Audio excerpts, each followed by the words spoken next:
My husband laughed and said, "What are you gonna do? Divorce me?" After I caught him with my own sister. I didn't say a word, just turned around and started packing my bags. But their smirks faded fast when they saw what I was putting into the suitcase. Can you imagine finding out the person you've spent 25 years building a life with, the man you vowed to spend forever with, has been cheating on you? With your own sister? Yeah, that's my story. And trust me, it only gets worse from there. My life, it used to feel so solid, so permanent. I'm a partner at an architecture firm, one I helped build from the ground up. There's a certain satisfaction in creating spaces, in designing a life. I loved the work, the control it gave me. I even thought I was the architect of my own life, too. I remember one Thursday, coming home from the office, feeling that familiar hum of a productive week. I'd stopped at the gourmet market to pick up fresh pasta and Walter's favorite tieni. He loved it when I made my bolognese from scratch. After 25 years of marriage, you learn that love often lives in those small things, those quiet gestures. Knowing their favorite wine, making their favorite meal just because. Our house, a beautiful two-story colonial I designed myself, nestled in a quiet, leafy suburb. That was my sanctuary. Every detail, from the reclaimed oak floors to the Carrara marble in the kitchen, carefully chosen. It wasn't just a house. It was a testament to the life I believed I had built. Solid. Permanent. When I got home, Walter was already there. In the living room, ostensibly reading the paper, but I saw his phone, propped up behind it. "Hey you," I said, dropping my keys and grocery bags on the hall table. "Smells like you showered." He folded the paper with a rustle. "Long day," he mumbled. Thought I'd wash it off. He came over, gave me a quick, almost perfunctory kiss on the cheek. It was routine. Practiced. The kind of kiss that speaks of habit, not connection. We made dinner, or rather, I cooked while he leaned against the counter, scrolling on his phone, occasionally grumbling about his day. His boss was a jerk, quarterly reports were a nightmare, the usual complaints. I listened, offered sympathetic noises, and chopped onions. It was the familiar dance of our evenings, a choreography we'd perfected over 2.5 decades. After dinner, we settled onto the plush, custom-made sectional in the living room, the one I'd spent 6 months choosing the fabric for. 6 months. All to create this perfect, peaceful home. The gas fireplace flickered, casting soft orange light across the framed photos on the mantelpiece. Our wedding, family vacations, my younger sister Brenda's graduation. A whole life, captured in polished silver frames. I was 52. At that age, you think the foundation of your life is set in stone. You've weathered the storms.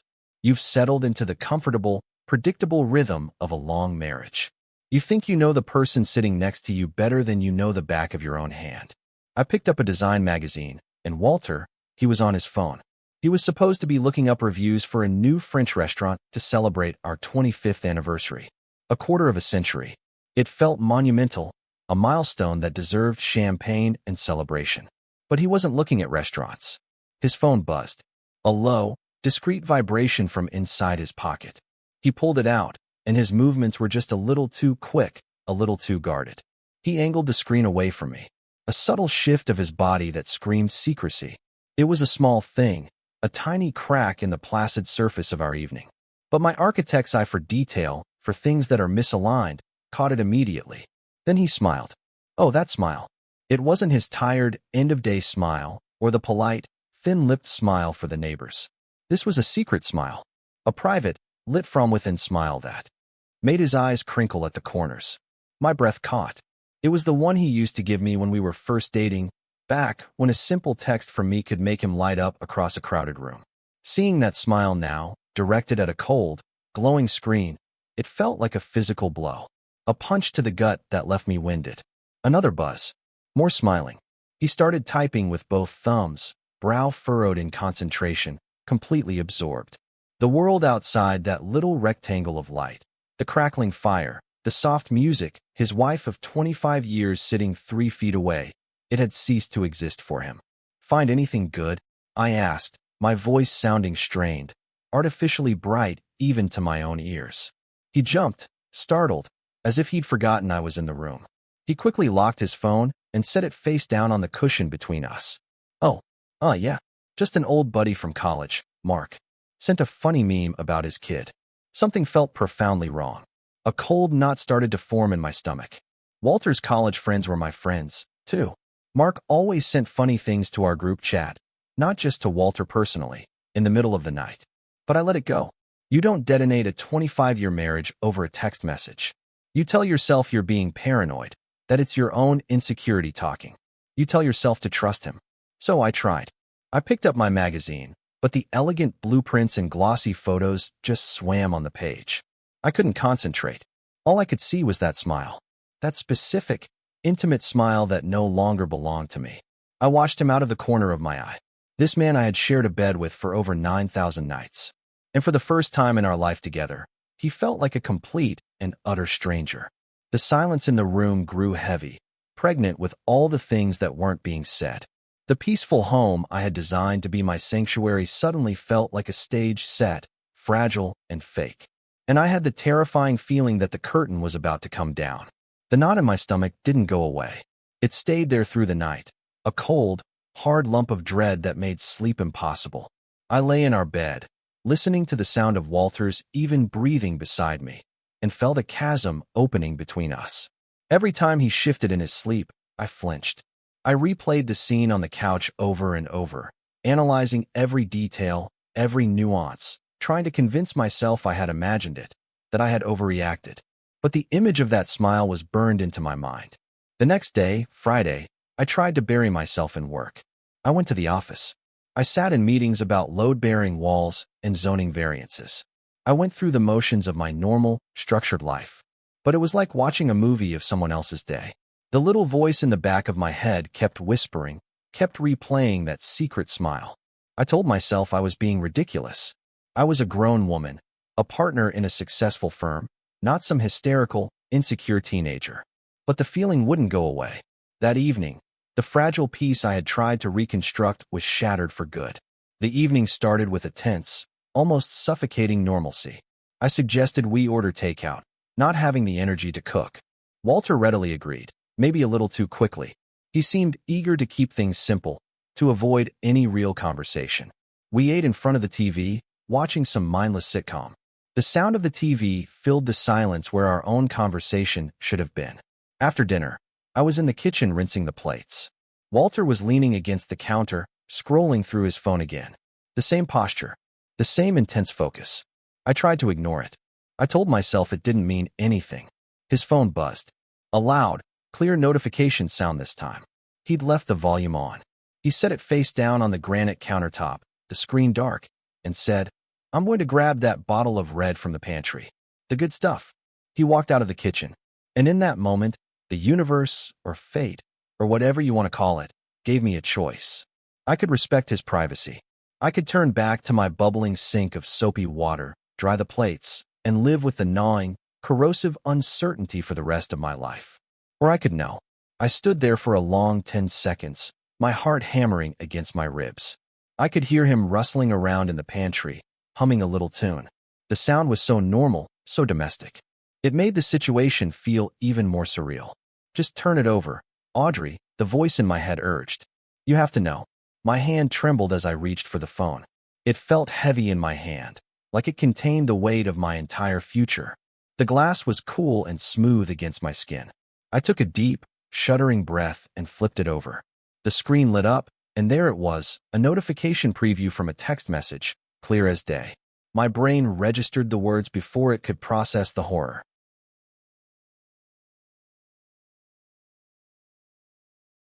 "Can't stop thinking about last night. You were amazing." For a split second, my mind reeled, trying to make sense of it. An affair? He was having an affair. The pain was sharp, immediate. A white-hot poker to the chest. But it was the name below the message that made the world stop spinning. The name that turned the sharp pain into a soul-crushing implosion that vaporized everything I thought I knew. It wasn't a name I didn't recognize. It wasn't some stranger, some coworker, some random woman I could hate from a distance. The name was Brenda, my sister, my baby sister, the little girl whose scraped knees I had bandaged, the awkward teenager I had coached through her first date, the maid of honor at my wedding, who had given a tearful speech about how I was her hero, the woman whose photo was on my mantelpiece, smiling her bright, beautiful smile right next to mine. I couldn't breathe. The air was sucked out of my lungs as if by a vacuum. The sound of the running water in the sink faded into a dull, distant roar in my ears. I stared at the name, my sister's name, on my husband's phone next to those words, and my reality fractured into a million jagged pieces. It wasn't just a crack in the mirror anymore. The mirror had been smashed to dust, and the reflection staring back at me was a woman I no longer recognized, living a life that was a complete and utter lie. I heard the pantry door open. I heard Walter walking back towards me, the bottle of wine clinking against the corkscrew in his hand. He was still humming that little tune, completely and utterly oblivious. And I just stood there, frozen, holding the evidence of their unimaginable betrayal in my hand, the heat from the phone burning like a brand against my palm. Time seemed to slow down to a thick, syrupy crawl. I could feel the cold of the granite countertop seeping into my fingertips where I gripped the edge for support, the only thing keeping me upright. Walter stopped humming when he saw my face. The casual smile dropped from his lips. "Audrey, what is it? You look like you've seen a ghost." I tried to speak, but no sound came out. My throat had closed up. I just turned the phone around, my hand shaking so violently the screen seemed to vibrate, and held it out for him to see. His eyes scanned the screen. I watched his face, desperately searching for any sign of remorse, of panic, of shame. There was nothing. I saw a flicker of annoyance, quickly masked. He looked like a teenager who'd been caught breaking curfew, not a man who had just dynamited his 25-year marriage. He let out a long, theatrical sigh. "Look, it's not what you think." The sheer, insulting weakness of that cliché, the most pathetic line in the cheater's handbook, finally broke my paralysis.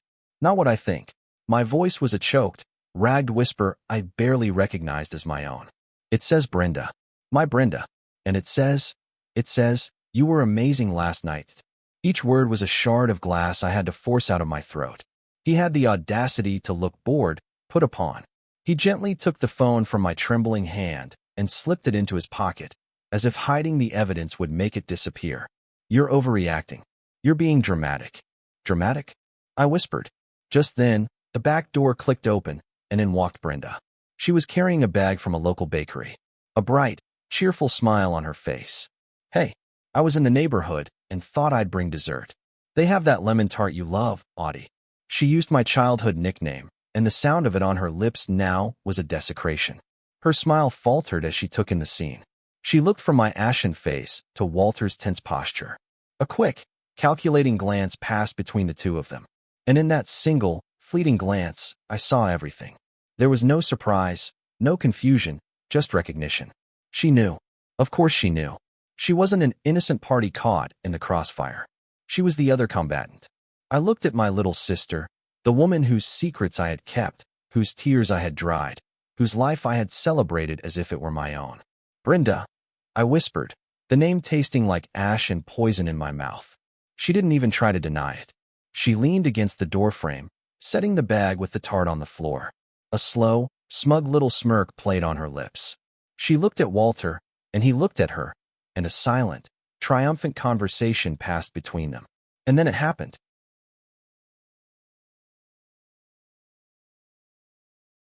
The thing that broke me. The thing that killed the last shred of hope in my heart. Walter started to laugh.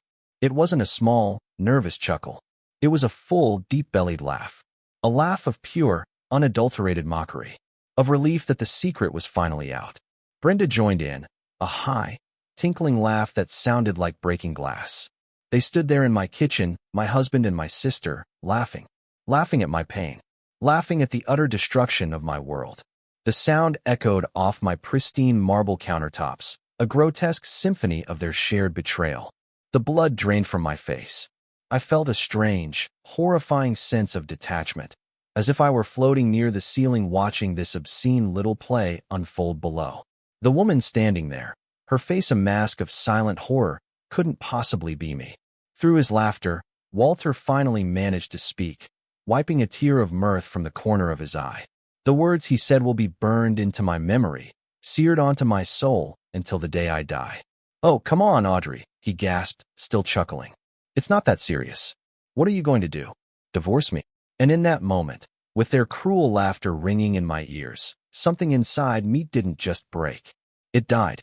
The loving wife, the trusting sister, the woman who built her life around these two people, she ceased to exist. She turned to dust and blew away. And in her place, something cold and hard and silent began to form, like a diamond under unimaginable pressure. I didn't scream. I didn't cry. I didn't throw the heavy cast-iron skillet at his head, though the image flashed through my mind with vivid clarity. I just stood there, a hollowed-out shell. The laughter eventually died down, sputtering out into awkward silence when they realized I wasn't reacting. They looked at me, a little confused now, their shared amusement giving way to a flicker of uneasy uncertainty. "Audrey, say something," Walter said, his tone still light, but with an underlying edge of command. He was used to me reacting, to us talking things through. My silence was a variable he hadn't accounted for. I didn't. I turned my back on them, a simple, deliberate movement. I walked out of the kitchen, through the dining room with the long mahogany table where we'd hosted so many family Thanksgivings, and started up the grand, curving staircase. Each step on the plush runner felt heavy, monumental. I could hear them following me, their footsteps hesitant on the hardwood floor below. "Where are you going?" Walter called after me, a note of panic creeping into his voice. "We're talking about this." But we weren't talking. They were laughing. I was done talking. Forever. I walked into our bedroom. Our bedroom. The place that had been my sanctuary. The king-sized bed with the ridiculously high thread count sheets I'd insisted on. The matching walnut nightstands. The life we had built, contained in these four walls. I went straight to the walk-in closet, a space I had designed to be organized and serene. On the top shelf, covered in a canvas dust bag, was a set of expensive, hand-stitched Italian leather luggage. I'd bought it for Walter for our 20th anniversary for that trip to Italy we'd taken. He'd loved it, bragging about it to anyone who would listen. I pulled down the largest suitcase. It was heavy, beautifully made, a symbol of our shared history, of our travels, of our life together. I laid it on the pristine white duvet of our bed and unzipped it with a firm, decisive pull. They were standing in the doorway now, watching me, their expressions a strange mix of apprehension and lingering arrogance. "What are you doing?" Brenda asked, her voice laced with mocking curiosity. "Packing his bags for him, kicking him out." A little dramatic, don't you think? I ignored her. I walked over to my side of the closet. My clothes hung in neat, orderly rows, organized by color and season. My silk blouses, my work suits, the beautiful cocktail dress I wore for date nights that had apparently been a complete and utter lie. With a strange, detached calm, I began to take them off the hangers. One by one, I folded them carefully, my hands moving with an eerie precision, smoothing out the wrinkles, and placed them inside the suitcase. His suitcase, the dress I wore to my father's funeral, the sweater he gave me for Christmas 5 years ago. Each item was a memory, a piece of our shared story, and I was packing it all away. The silence in the room stretched, thick and suffocating. The only sound was the soft rustle of fabric, the quiet click of hangers. Their amusement was rapidly fading, replaced by a dawning, horrified understanding. Brenda was the first to finally process what she was seeing. Her voice was a sharp, disbelieving hiss. "Wait, are you packing your clothes in his suitcase?" I continued to pack. My favorite cashmere sweater, my comfortable jeans, my workout clothes. Everything went in. I was a machine, methodical and silent. The cold, hard diamond of resolve inside me was in control now. It was directing my hands, my feet, my every move. They had wanted to see what I would do.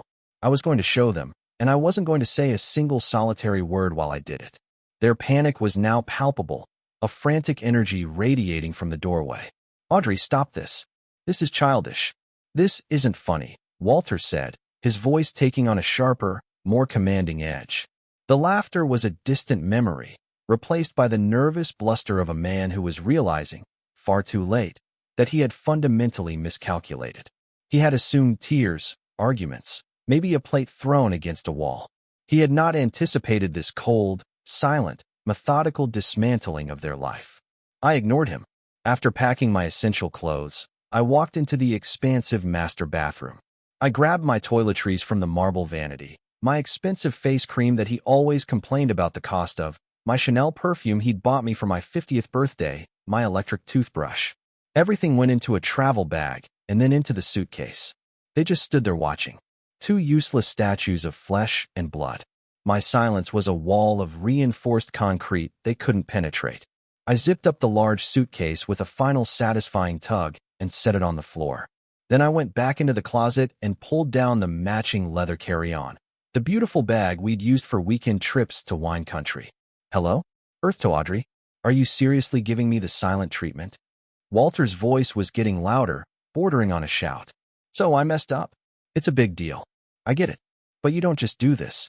You don't throw away a family. Our family. Our family. I thought as I started packing my shoes. You torched our family and used the flames to keep you warm.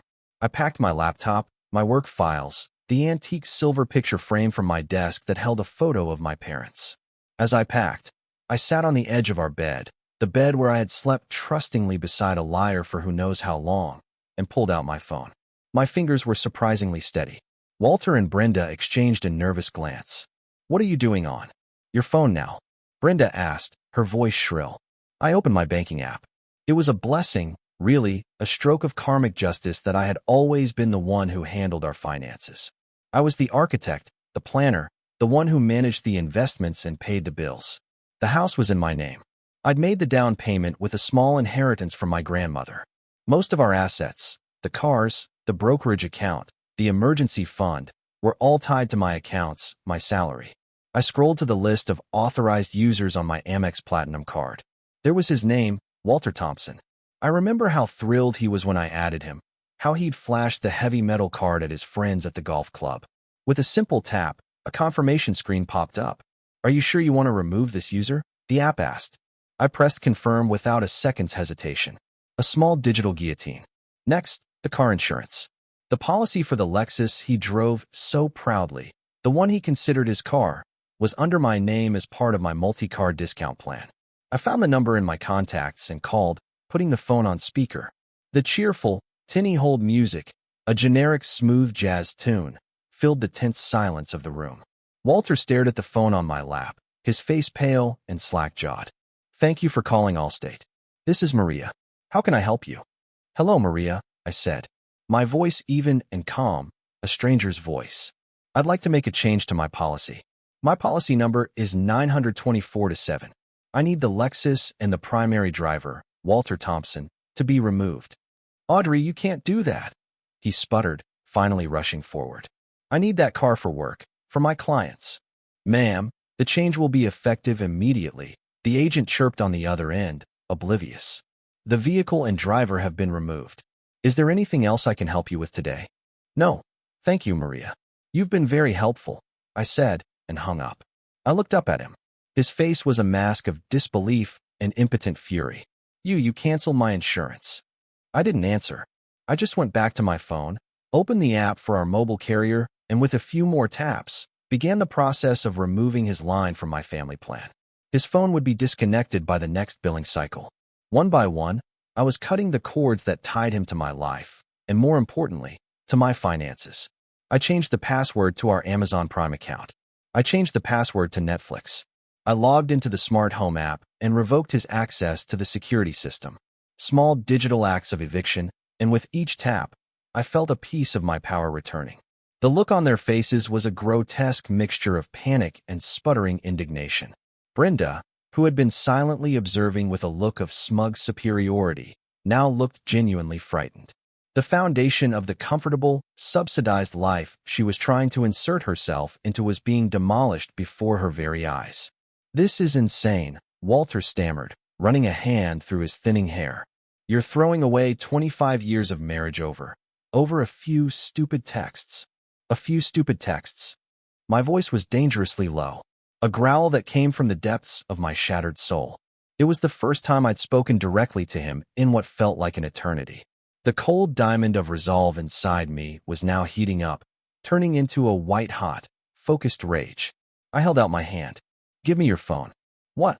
No, he said, clutching it protectively to his chest, like a child with a toy.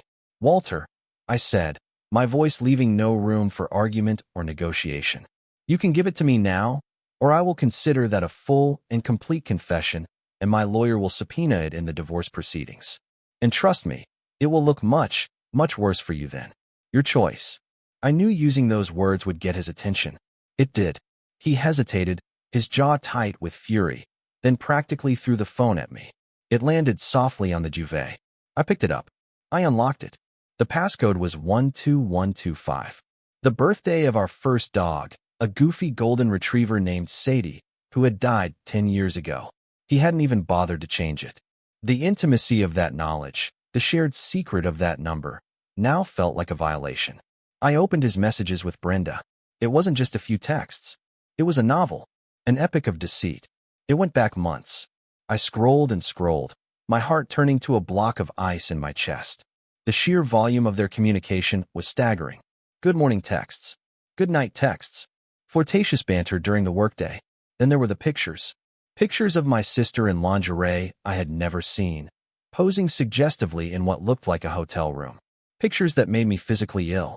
There were inside jokes, cruel nicknames for me, vile comments about my work, my friends, my body. They had built a whole secret world, and the foundation of that world was their shared contempt for me. Then I found it, the thread from last month. Walter had told me he was going on a business trip, a sales conference in Florida. I had helped him pack. I had driven him to the airport at 5 a.m. I had texted him every night, telling him I missed him. It was all a lie. The messages laid it out in sickening, pornographic detail. It was a romantic getaway with Brenda. She had flown down to meet him. They'd stayed at the St. Regis, a 5-star luxury beach resort. And the worst part, the final soul-crushing blow? I found the email confirmation he had forwarded to her, the one with the final bill. It had been paid for with my American Express card, the one I had just canceled. The trip had cost over $8,000. My hands were shaking now, not from weakness, but from pure, unadulterated fury. I looked up from the screen, my eyes locking onto theirs. They both looked away, unable to meet my gaze. I decided to read one of the messages out loud, my voice dripping with venom. Brenda, does she suspect anything? Worried she'll check the credit card statement. I paused, letting the words hang in the air like toxic smoke. Walter, not a clue. She's too busy managing her little empire to notice me. Besides, she thinks my promotion is coming through, so she won't question any expenses right now. She's predictable. My little empire, the business I had built from the ground up with sleepless nights and weekends sacrificed at the altar of its success. The business that paid for this house, for his Lexus, for his golf club membership, for their secret, sordid vacation.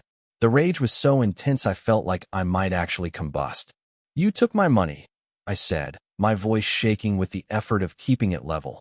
To take my sister on a vacation while lying to my face about a promotion that was never even real. Walter had the nerve to look ashamed for a fleeting second. Brenda, however, just crossed her arms, her chin jutting out in defiance. He deserved a little fun, she said, her voice dripping with poison. You've been so wrapped up in your work for years. You barely pay attention to him anyway. What did you expect? That was it. The final, unforgivable betrayal. Not just the affair, not just the theft, but the justification, the blame. In their twisted, selfish minds, this was somehow my fault. The last vestiges of love, of history, of any family connection I had for either of them, evaporated in that moment, replaced by nothing but a vast, empty expanse of contempt. I felt a strange, chilling clarity. The path forward, which had been a chaotic mess of pain and confusion moments before, was now illuminated by the harsh, bright fire of my anger. There was nothing left to salvage here. Nothing left to say to these two monstrously selfish people. I closed his phone and tossed it onto the bed. Then I pulled out my own phone again, for the last time in this house. My fingers flew across the screen, my movements efficient and precise. What now? Walter asked, his voice wary, like he was speaking to a wild animal he wasn't sure would attack. Who are you calling now? My mother. I didn't answer him. I dialed my best friend, Janice. We'd been friends since college. Had seen each other through everything. She picked up on the second ring. Hey, Audrey, what's up? Her cheerful, familiar voice came through the speaker, a lifeline from the sane world. Janice, I said, and my voice finally broke, just for a second. A single crack in the icy facade. Can I come and stay with you for a few days? I need to get out of here. The cheerfulness vanished from her voice, replaced by immediate, urgent concern. Oh my God, of course. What happened? Are you okay? Where are you? I'm at home, I said, looking directly at Walter as the words came out of my mouth. Walter's been cheating on me with Brenda. There was a stunned, horrified silence on the other end of the line. Then a string of curses that made me almost smile. That absolute bastard. That snake. Of course you can stay. Don't even ask. I'm on my way to get you right now. No, I said quickly. Don't come here. I don't want you in this house with them. I'm leaving now. I'll take an Uber. Okay. Okay, honey. The spare room is always ready for you. You know that. The door will be unlocked. Just get here safely. And Audrey, you call me the second you are in that car. I will. Thank you. I whispered and hung up. Next, I opened the Uber app. I put in Janice's address. The map showed a little car icon just a few blocks away. 5 minutes. The reality of the situation, the finality of it, finally seemed to crash down on them. This wasn't a temporary, dramatic gesture. This wasn't a tantrum. I was leaving. I was really, truly leaving. Wait, you can't just leave. Brenda cried out, her defiance crumbling into a pathetic, childish whine. This is your house. Exactly, I said, my voice cold again. It is my house, which is why I'm the one who gets to leave it. You two can stay here for now. Walter moved to block the doorway, planting his feet like a sentry. Audrey, please. Let's just sit down and talk about this like adults. We can fix this. I know we can. We can go to counseling. Counseling. I let out a laugh. A bitter, humorless sound that was more like a bark. You think a 60-minute session with a therapist can fix this? You think we can talk our way back from this? There is nothing to fix.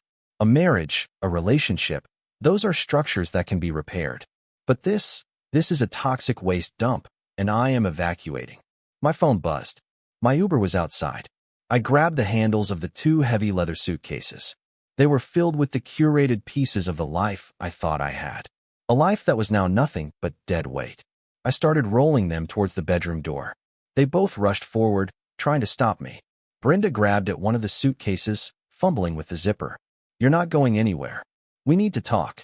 Walter put his hands on my shoulders, his grip surprisingly strong. Audrey, please don't do this. Think about what you're throwing away. I stopped. I looked down at his hands on my shoulders, the hands of a stranger. Then I looked up at his face, a face I no longer recognized. Then I glanced over at my sister, who was desperately trying to unpack my shoes as if that would somehow keep me there. I felt a wave of disgust, so profound it almost made me gag. I shrugged his hands off me with a force that surprised even myself. I looked at both of them, these 2 people who had been the twin pillars of my universe. Now just pathetic, selfish strangers standing in the wreckage they had created. You asked me what I was going to do. I said, my voice steady and clear and final. I'm going to live without either of you. And with that, I rolled my suitcases past them, down the grand staircase, and out the heavy oak front door of my house for the very last time. I didn't look back. I didn't dare. The cool night air hit my face like a slap, shocking me back into my own body. The Uber, a clean black sedan, was waiting at the curb, its engine humming quietly. The driver, a kind-faced man with graying temples and a gentle smile, got out immediately when he saw me struggling with the heavy bags. Here, ma'am, let me get those for you, he said, his voice soft. He expertly lifted the suitcases and settled them into the trunk. He must have seen the look on my face, the tear tracks on my cheeks, the tremor in my hands, because he didn't ask any questions. He just opened the back door for me and gave me a simple, sympathetic nod. The moment I slid into the back seat and the door clicked shut, the adrenaline that had been coursing through my veins for the past hour vanished, as if a switch had been flipped. It left behind a hollow, cavernous emptiness that was almost worse than the rage. The car pulled away from the curb, and I watched my beautiful home, the one with the perfectly manicured lawn and the welcoming gas lights I'd had installed last year, recede in the darkness. My home, my sanctuary, and they were still in it. The thought was a physical violation. Then my phone, which I was still clutching in a white-knuckled grip, started to blow up. First, it was Walter. The screen lit up with his name and photo, a picture of us in Napa, smiling, a lifetime ago. I stared at it, then pressed the red button to decline the call with a vicious jab of my thumb. A second later, a text message appeared. Audrey, pick up the phone. This is insane. You're behaving like a child. I ignored it. Then Brenda. Her name popped up, and a fresh wave of nausea and betrayal rolled over me. I declined her call too. A string of texts followed. One after the other, a rapid-fire assault. You can't do this to us. This is your family you're walking out on. You are destroying everything with your selfishness. I was destroying everything. The sheer, breathtaking audacity of it all was almost impressive. The phone kept buzzing, vibrating against my leg, a relentless electronic tether to the two people I now despised more than anyone on earth. It felt like they were trying to pull me back, to drag me back into the toxicity and the lies through that little glowing device. Walter called again. This time, a voicemail notification popped up. Then Brenda. Then Walter again. I watched the screen light up with their names flashing in the dark car like warning signals. With 2 decisive taps, I found their contacts and I blocked them. The buzzing stopped. The silence in the car was suddenly deafening, broken only by the soft hum of the tires on the asphalt. And in that quiet, as the familiar streetlights of my neighborhood blurred past the window, it finally hit me. The full, crushing, tectonic weight of it all. 25 years of marriage, 50 years of sisterhood, gone. Vaporized in a single night of cruel laughter and breathtaking betrayal. I looked out the window at the blurry lights of other people's homes, other people's normal lives, and realized silent tears were streaming down my face again, the salt from them stinging the raw skin on my cheeks. I wasn't sobbing. It was a quiet, hopeless kind of weeping for a life that was now over, for a future that had been stolen from me. The driver glanced at me in the rearview mirror, his expression full of concern. "Everything all right, ma'am?" he asked softly. I couldn't find my voice to answer, so I just nodded, a pathetic little jerk of my head. Then I whispered, mostly to myself, a promise to the broken woman reflected in the window. "It will be." And in the quiet of that car, with my whole world packed into a suitcase that wasn't even mine, I felt completely and utterly alone. The first night at Janice's was a blur of shock and exhaustion. She met me at the door, wrapped me in a huge hug, and didn't let go for a full minute. She didn't press me for details, didn't ask 1,000 questions. She just guided me to her spare room, a cozy, safe space, and brought me a cup of tea and a Xanax. I think I slept, but it was a restless, dream-filled sleep, haunted by the sound of their laughter. I woke up on Saturday morning feeling like I'd been in a car crash, every part of me aching. But the cold core of resolve inside me was still there. It had hardened overnight into something unbreakable. Janice was my rock. She sat with me at her kitchen table while I stared into a coffee cup. And when I was ready, she didn't offer platitudes. She offered a plan. "Okay," she said, her voice firm. "What's the first step?" "A lawyer," I said, my own voice surprising me with its steadiness. "Not just any lawyer. The best, most ruthless divorce lawyer in the city." Janice nodded, already typing on her laptop. "I know a guy. They call him the Shark. He handled my cousin's nasty divorce." By 9 a.m. on Monday morning, I was sitting in the sterile, overly air-conditioned office of Mr. Arthur Henderson, a man with a shock of white hair, piercing blue eyes, and a reputation for being a shark in a $3,000 tailored suit. I needed a shark. The office was on the 40th floor, with a panoramic view of the city I had helped build. I felt a small, grim sense of irony. I told him everything. I laid it all out on the polished surface of his mahogany desk. The 25-year marriage, the fact that I was the primary earner with documentation to prove it. The house in my name, purchased with my inheritance. I explained the financial entanglement, the cars, the accounts. Then I told him about Walter and Brenda and the events of Thursday night. I had saved the texts from their friends and the unblocked numbers. I played him the voicemail messages they had started leaving. A pathetic, chaotic mix of feigned remorse, angry accusations, and desperate pleading. Mr. Henderson listened patiently, his face impassive, occasionally jotting down a note on a yellow legal pad. He didn't interrupt. When I finally finished, my throat raw, he took off his gold-rimmed glasses and polished them slowly with a silk cloth. "Well, Audrey," he said, his voice calm and deeply reassuring. "This is a mess. A heartbreaking, despicable mess. But from a legal standpoint, it's remarkably clean." He confirmed what I already suspected. Since I was the sole owner on the deed to the house, Walter and Brenda were, in legal terms, tenants at will with no lease. They were my guests, and their invitation had been well and truly revoked. "We will begin the divorce proceedings immediately," citing adultery with extreme prejudice. He explained, his voice crisp and professional. We will also file for an emergency order to freeze all joint assets, though it sounds like there are very few. And most importantly, we will serve them with a formal, legally binding eviction notice. They will have 30 days to vacate your property. If they refuse, we will have them removed by the county sheriff. The words felt both terrifying and empowering. Eviction. Sheriff. This was real. This was the mechanism of my freedom. He drafted the papers right there, his paralegal flying into action. The formal notice was dispatched with a process server that very afternoon. I paid the extra fee to have it served immediately. I pictured the scene, a stern-looking stranger showing up at the door of my beautiful house and handing them the crisp, cold legal documents, demanding they leave. Their reaction was immediate and nuclear. My phone, which had been blissfully quiet since I blocked them, started vibrating with notifications from unknown numbers and newly created email addresses. They had resorted to new tactics to bypass my blocks. The emails were a torrent of rage and delusion. From Walter, using a new Gmail account. An eviction notice? After everything I've given to this family, after all the support I've given your career, you'll be hearing from my lawyer. You can't just throw me out on the street. I have rights. From Brenda, from an equally new account. You are a cold, heartless monster. I am your sister. I have rights as a resident. I'm not going anywhere. This is my home now. I forwarded every single message to Mr. Henderson with the simple note, for your files. He replied almost instantly. Excellent. Every message is another nail in their coffin. Keep documenting everything. The battle lines had been drawn. They thought they could bully me, that they could intimidate me into backing down with empty threats. They had forgotten who they were dealing with.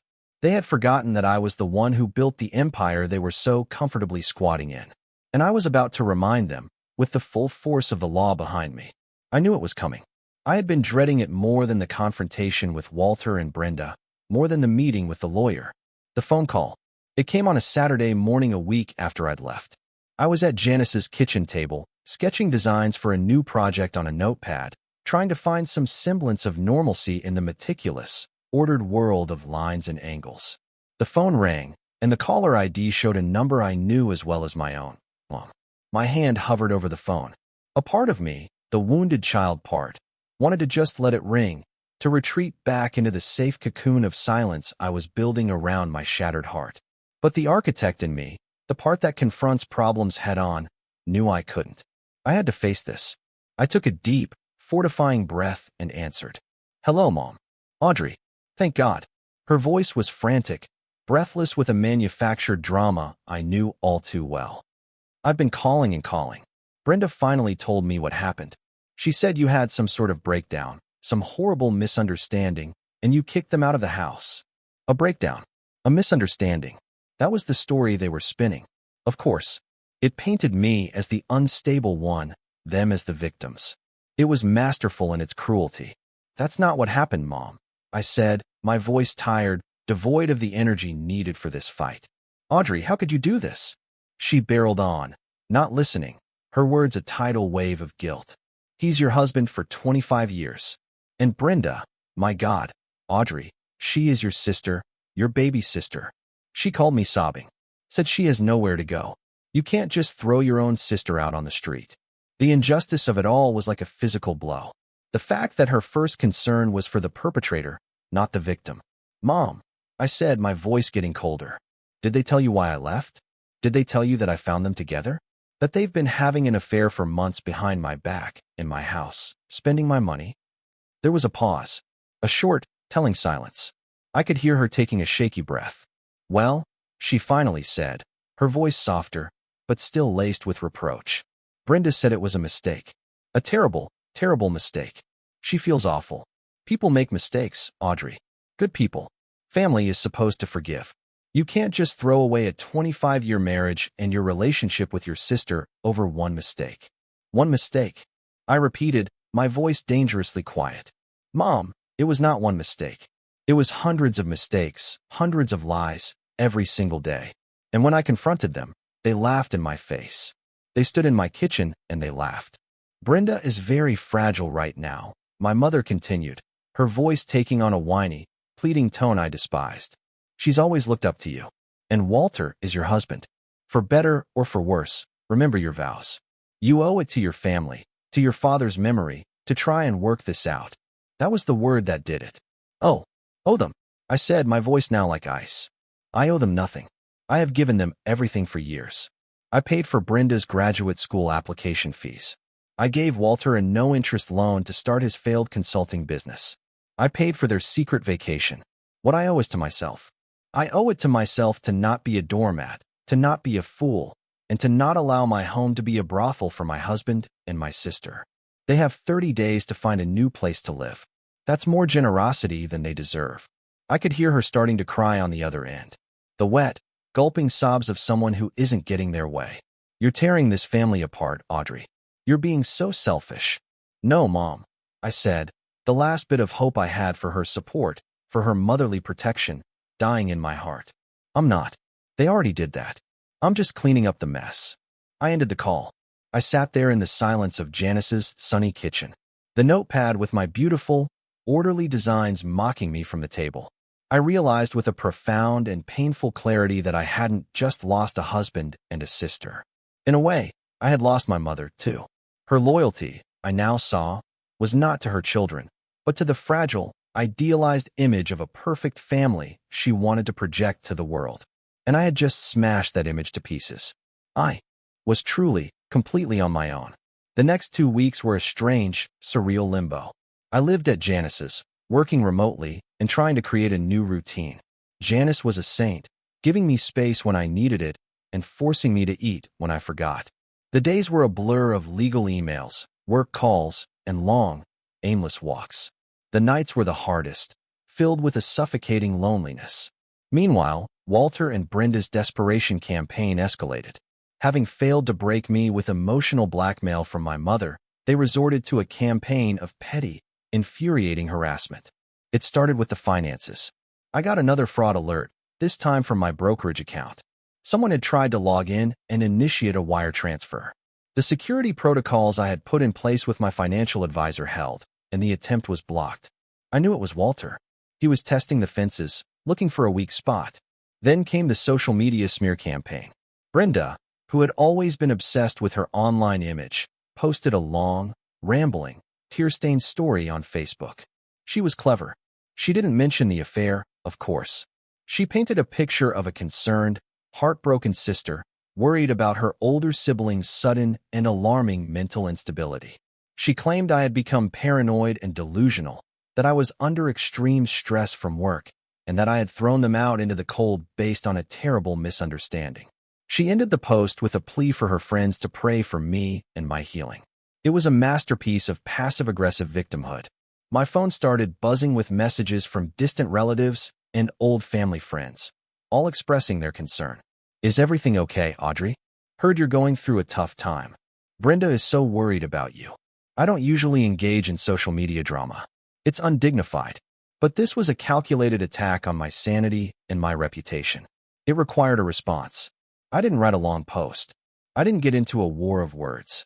I simply went to her post and left a single public comment. Ask her about the business conference at the St. Regis in Florida last month. Then ask her who paid for it. I have the credit card receipts charged to my account. It seems misunderstandings are quite expensive these days. The comments section exploded. People started asking questions. Within an hour, Brenda's entire post and all the comments had been deleted. But they weren't done. The pettiness escalated into the bizarre. My weekly grocery delivery from Fresh Market was mysteriously canceled.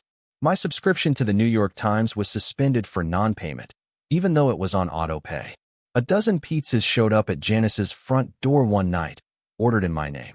Small, incredibly childish things designed to disrupt my life and get under my skin. Each time, I calmly fixed the issue. I called the credit card company and disputed the charge for the pizzas. I reinstated my subscriptions with new payment information, and I documented everything. Every canceled subscription, every fraudulent pizza order, every manipulative social media post. I created a folder in my email and sent a summary to Mr. Henderson every evening. His replies were always brief and encouraging. This is excellent. They are building our case for us. They thought they were harassing me into submission. What they were actually doing was methodically documenting their own instability and malice. They were so blinded by their own entitlement and rage that they couldn't see they weren't fighting me anymore. They were fighting themselves, and they were losing badly. Each petty act was another shovelful of dirt on their own graves. The harassment was a constant, low-level hum of stress in the background of my life. I was becoming numb to it, learning to treat it as a logistical problem to be solved rather than an emotional assault. I was focusing on my own path forward. I spent my days at Janice's, working remotely, and I started the painful but necessary process of untangling my life. I was also looking at new apartments online, scrolling through listings for smaller, brighter places just for me. The thought of starting over at 52 was terrifying, but with each passing day, it also felt more and more like a necessary, exhilarating liberation. Then they crossed a line, a bright red, irrevocable line from which there was no coming back. It happened on a Tuesday afternoon. I was on a conference call for work when an email popped up on my screen. It was from my primary bank, the one that held my mortgage and my main checking account. The subject line was innocuous, an update on your recent application. I frowned. I hadn't applied for anything. I opened the email. It was a standard automated message. "Congratulations on your new auto loan," it said cheerfully. I stared at the screen, my blood turning to ice water in my veins. The voices on my conference call faded into a distant, meaningless buzz. I hadn't applied for an auto loan. My hands trembling, I clicked the link in the email. It took me to a loan document. There it was in black and white. An application for a $70,000 loan for a brand new Lexus SUV, the same model Walter had been complaining he wanted for months. It had been submitted online using my full name, my address, my date of birth, and my social security number. And because of my excellent credit score, it had been instantly approved. I felt like I was going to be sick. This wasn't pettiness anymore. This wasn't childish harassment. This was a felony. This was calculated criminal identity theft. They were trying to saddle me with crippling debt, to ruin the financial stability I had worked my entire life to build. I excused myself from the conference call, my voice a strained whisper. I immediately called the bank's fraud department. The woman on the other end, a calm professional named Linda, listened patiently as I frantically explained the situation, my voice shaking with a mixture of rage and fear. "Yes, ma'am. I see the application here," she said after a few moments of typing. "It was submitted this morning from an IP address linked to your home Wi-Fi network in Northwood." Of course it was. They had used my own internet service, the one I paid for, to commit a federal crime against me. The audacity was simply unbelievable. Linda immediately froze the loan and opened a high-priority investigation. But I knew I couldn't stop there. This was no longer just a messy, painful divorce. This had escalated into something far more dangerous. With a heavy heart and a sense of grim finality, I did something I never in my wildest nightmares thought I would do. I picked up the phone and called the police department. I asked to file a formal report for identity theft and attempted grand larceny against my husband, Walter Thompson, and my sister, Brenda Clark. I had to drive to the local precinct. I sat in a sterile, uncomfortable plastic chair under flickering fluorescent lights and recounted the entire sordid story to a tired-looking detective named Miller. I had to give him my social security number, my date of birth, all the intimate details of my life that they had stolen and twisted for their own gain. I showed him the emails, the eviction notice, the loan application. Detective Miller was surprisingly kind, his eyes full of a weary sympathy. "Ma'am," he said when I was done, leaning back in his squeaky chair. "You did the right thing. We see this kind of thing, coercive control, financial abuse, more than you think in contentious separations. They've given us a very clear motive and a digital trail to follow. We'll open an investigation immediately." When I walked out of the police station into the late afternoon sun, I didn't feel triumphant. I just felt empty and incredibly sad. They had been so consumed by their greed and their pathological desire to hurt me that they had been willing to risk their own freedom. They had forced my hand, and now the consequences would be out of my control. The family drama had now become a police matter, and I knew with a chilling certainty that this was the beginning of the end. The final days leading up to the eviction deadline were filled with a tense, ominous silence. The harassing emails stopped. The unknown numbers stopped calling. It was the calm before the storm, a dead, heavy quiet that was more unsettling than their noise had been. I spent the time in a flurry of activity, finalizing the lease on a new apartment and arranging for movers, trying to focus on the future instead of the impending confrontation. The 30th day arrived. It was a gray, overcast Friday morning, the sky threatening rain. Mr. Henderson had arranged for me to meet him at the house at 10 a.m. to formally retake possession. He had been adamant. "Do not go alone, Audrey. I will be there, and I have already coordinated with the local sheriff's department. 2 deputies will meet us there as a civil standby." When I pulled up to my own street, a street I had lived on for 15 years, my heart was pounding a frantic, painful rhythm against my ribs. I saw Mr. Henderson's black Mercedes parked behind 2 official-looking sheriff's department vehicles. He was waiting for me on the sidewalk, his face grim, a leather briefcase in his hand. "They're still inside," he said quietly as I walked up. They refused to answer the door for the deputies. My stomach churned with a mixture of fear and anger. I had hoped, foolishly, that they would just be gone, that they would have packed their things and slunk away in the night, leaving me to pick up the pieces in peace. Of course, they wouldn't make it that easy. The 2 sheriff's deputies were professional and firm. They were large men, and their presence was both intimidating and deeply reassuring. The senior deputy knocked on the heavy oak door one last time, his knuckles making a loud, authoritative sound. "Sheriff's Department. Open the door." Silence. "All right," he said, turning to his partner. He used a tool to bypass the lock, and the door swung open with a soft click. "Ma'am, Mr. Henderson, please stay behind us." We stepped inside. The stench hit me first. A vile combination of stale cigarette smoke, rotting garbage, and cheap air freshener. The house, my beautiful, immaculate house, was destroyed. The pristine oak floors were scuffed and stained. Garbage was everywhere. Greasy pizza boxes, empty wine bottles, overflowing trash bags piled in the corners. My beautiful silk curtains had been torn from the rods. The plush gray sectional couch had a long, deliberate slash across the cushions, its white stuffing spilling out like intestines.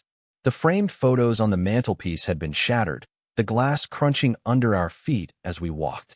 My life in silver frames, smashed to bits. And on the living room wall, right above the fireplace, scrawled in what looked like bright red lipstick, were the words, "Money-loving witch." I felt a wave of dizziness and leaned against the doorframe for support. This wasn't just a mess. This was malice. This was a deliberate, hateful act of desecration. We found them in the master bedroom, sitting on the edge of the bare mattress, which was also stained. They were surrounded by a few hastily packed bags. They looked pathetic, defeated. Their once beautiful clothes were rumpled, their faces pale and drawn. The arrogance was gone, replaced by a sullen, childish resentment. "You need to vacate the premises immediately," the senior deputy said, his voice booming in the trashed room. Walter just stared at the floor, refusing to look at me. But Brenda, my sister, looked up, her eyes filled with a venomous, unadulterated hatred. "I hope you're happy, Audrey," she spat, her voice cracking. "You've destroyed everything." "I didn't destroy anything, Brenda," I said, my voice shaking but clear. "I just turned on the lights." Just as the deputies were preparing to escort them out, there was a knock on the open front door. 2 new figures appeared in the hallway. They were dressed in plain clothes, a man and a woman, and they held up badges and leather wallets. "Detectives," the man said, his eyes scanning the room. "We're here to speak with Walter Thompson and Brenda Clark." A new kind of fear, cold and sharp and utterly different from the fear of eviction, flashed across Walter's and Brenda's faces. This wasn't about the house anymore.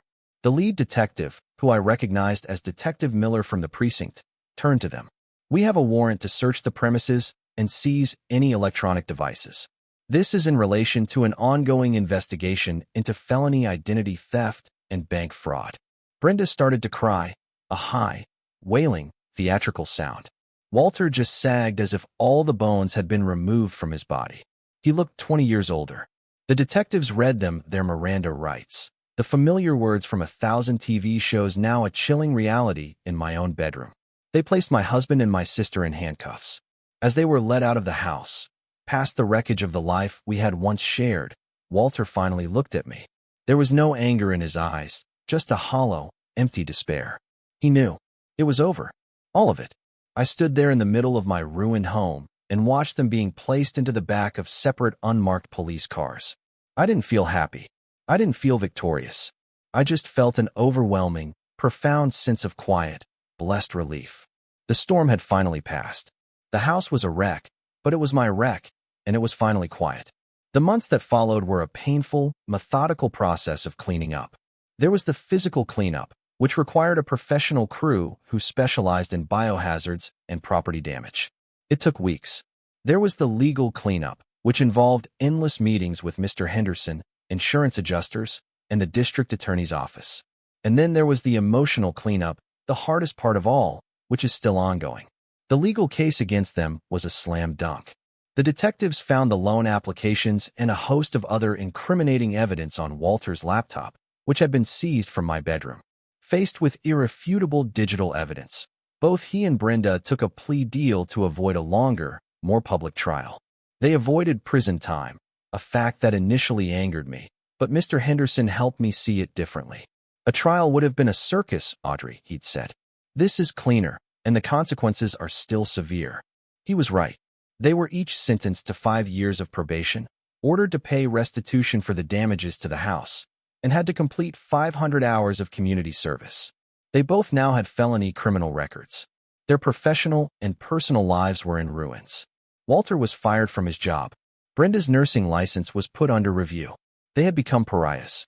The divorce was finalized quickly and quietly thanks to their criminal actions and the mountain of evidence of adultery and financial abuse. Walter got nothing.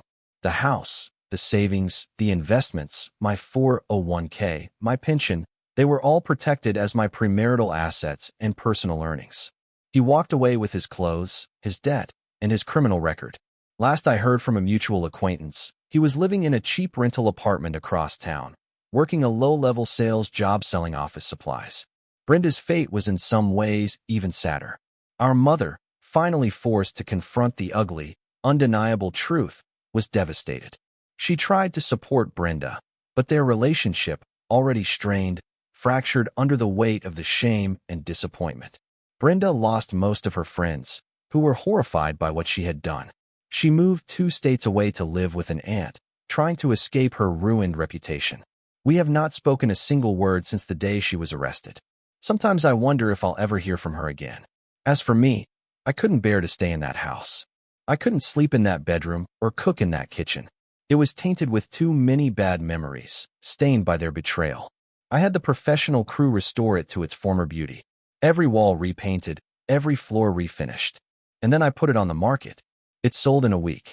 I took the proceeds and bought a small, sunny 2-bedroom apartment in a modern high-rise in the city. It has a balcony that overlooks the park, and it's all mine. The day I moved in, carrying a single box of my most treasured belongings, I felt a sense of peace I hadn't felt in years. I spent weeks decorating it, not with things to impress others, but with things that made me happy. I bought a ridiculously comfortable velvet armchair. I started an indoor herb garden. I enrolled in a pottery class, something I'd always wanted to do. My first few creations were lopsided and ugly, but the feeling of the cool, wet clay spinning in my hands, of creating something new from a lump of earth, felt like a powerful metaphor for my own life. One day I was cleaning up the last few boxes from the move, and I found them, tucked away in the back of the storage unit. The expensive Italian leather suitcases I had bought for Walter all those years ago, the ones I had used to pack my things on that terrible night. I stood there for a long time, just looking at them, these symbols of a life and a love that had been a lie. I didn't hesitate. I dragged them down to the building's large dumpster and threw them in, one after the other. They made a satisfying thud as they hit the bottom. The next day, I went out and bought myself a brand new set of luggage. It was lightweight, durable, and a beautiful, vibrant shade of sapphire blue. It was mine. My life is smaller now and much quieter, but it's real. It's honest. And it's entirely my own. Last week, I booked a trip, a solo trip. 2 weeks on the coast of Spain, something I've always dreamed of. I'm going to eat tapas, drink wine, and sit on the beach and read books. Sometimes, late at night when the city is quiet, I still hear their laughter. I still remember Walter's smug, taunting question. What are you going to do? Divorce me? He thought it was a threat. He thought it was the worst thing that could possibly happen to me. He had no idea it would be the beginning of my salvation. He had no idea that I would do exactly that, and so much more. I would not only divorce him, I would dismantle the life he took for granted. I would hold him and my sister accountable for their crimes, and I would build a new life from the ashes. A life of my own making, one carefully chosen piece at a time. And that's my story. It was the hardest, most painful thing I've ever been through, but I came out the other side. Have you ever faced a betrayal so deep it changed the entire course of your life? What was your moment of clarity, your turning point? Share your thoughts in the comments below. I'd really love to hear from you.